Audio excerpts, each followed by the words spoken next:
அலைக்கும் வரஹ்மத்துல்லாஹி வபரகாத்துஹு. சய்யிதுனா உஸ்மான் இப்னு மல்ஊன் ரலியல்லாஹு அன்ஹு, சஅத் இப்னு அபீ வக்காஸ் ரலியல்லாஹு அன்ஹு அவர்கள் அறிவித்தார்கள், உஸ்மான் இப்னு மல்ஊன் ரலியல்லாஹு அன்ஹு அவர்கள் துறவறம் மேற்கொள்ள விரும்பி அனுமதி கேட்டபோது அல்லாஹுடைய தூதர் ஸல்லல்லாஹு அலைஹி வஸல்லம் அவர்கள் அனுமதி மறுத்தார்கள். இந்த செய்தி ஸஹீஹுல் புகாரியிலே 5073 என்ற எண்ணிலே பதிவு செய்யப்பட்டிருக்கிறது. உஸ்மான் இப்னு மல்ஊன் அவர்கள் பற்றி உண்டான விஷயங்கள் நபித்தோழர்களுக்கு கனவின் மூலமாக காட்டப்படுகின்ற போது அதற்கு உண்டான விளக்கம் அல்லாஹுடைய தூதர் ஸல்லல்லாஹு அலைஹி வஸல்லம் அவர்களிடத்தில் கேட்கப்பட்டது. கனவில் உஸ்மான் இப்னு மல்ஊன் ரலியல்லாஹு அன்ஹு அவர்களுக்கு உரிய ஓர் ஆறு சொர்க்கத்தில் ஓடிக்கொண்டிருப்பதாக ஒரு நபித்தோழர் கனவிலே பார்த்தார். அல்லாஹுடைய தூதரிடம் வந்து அது குறித்து தெரிவித்த போது நபி ஸல்லல்லாஹு அலைஹி வஸல்லம் அவர்கள் அது உஸ்மான் இப்னு மல்ஊனுடைய நற்செயல்கள் என்று கூறினார்கள். இந்த செய்தி ஸஹீஹுல் புகாரியிலே 3929 என்ற எண்ணிலே பதிவு செய்யப்பட்டிருக்கிறது. அத்தரவிற்கு ஒரு மேன்மைக்குரிய நபித்தோழராக திகழ்ந்தவர்கள். இஸ்லாமிய மார்க்கம் மக்காவிலே எடுத்துரைக்கப்பட்ட துவக்க காலத்திலேயே 14வது நபராக இஸ்லாமிய மார்க்கத்தில் தன்னை இணைத்து கொள்கின்ற அந்த வாய்ப்பை பெற்றுக்கொண்டவர்கள்.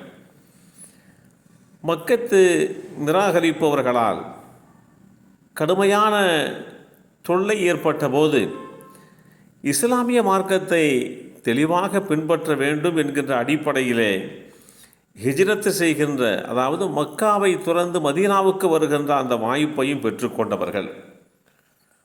மது, சாராயம் போன்றவையெல்லாம் ஹராமாக்கப்படுவதற்கு முன்பே மக்காவில் மது கரை புரண்டு ஓடிக்கொண்டிருந்த நாளில் அதை தனக்குத்தானே ஹராமாக்கி கொண்டவர்கள்தான் இந்த உஸ்மான் இப்னு மல்ஊன் ரலியல்லாஹு அன்ஹு அவர்கள்.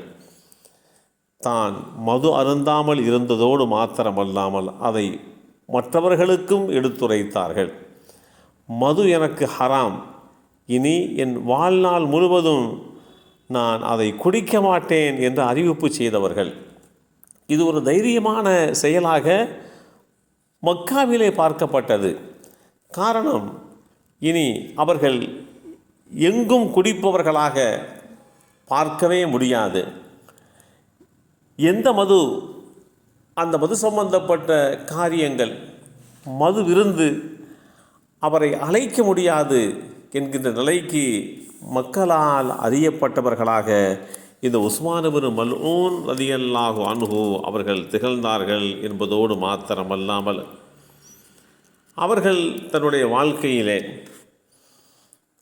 நபி ஸல்லல்லாஹு அலைஹி வஸல்லம் அவர்களுடைய ஒவ்வொரு உபரியான வழிமுறையான விஷயங்களையெல்லாம் எடுத்து நடந்தார்கள் என்பதோடு மாத்திரமல்லாமல் ஸல்லல்லாஹு அலைஹி வஸல்லம் அவர்கள் மூலமாக இவர்கள் சிறந்த ஒரு வழிகாட்டு முறையை எடுத்து அதை பின்பற்றி நடந்தார்கள் என்பதும் இவர்களுடைய வாழ்க்கையிலே ஒரு மிகச்சிறந்த ஒன்றாக பாவிக்கப்படுகிறது.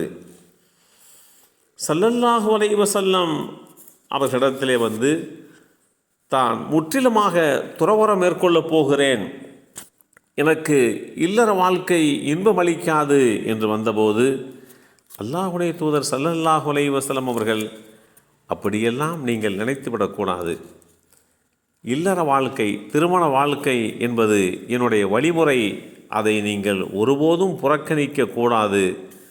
எனவே அதற்காக வேண்டி உங்களை நீங்கள் சித்தப்படுத்தி கொள்ள வேண்டும் என்று மன வாழ்க்கையினுடைய மகத்துவத்தை உஸ்மான் இப்னு மல்ஊன் ரலியல்லாஹு அன்ஹு அவர்களுக்கு அல்லாஹுடைய தூதர் ஸல்லல்லாஹு அலைஹி வஸல்லம் அவர்கள் எடுத்து சொன்னார்கள் என்பதோடு மாத்திரமல்லாமல் அவர் மறைந்ததற்கு பின்பாக அவருடைய ஜனாசா மஸ்ஜிது நபவிக்கு கொண்டு வரப்பட்டது.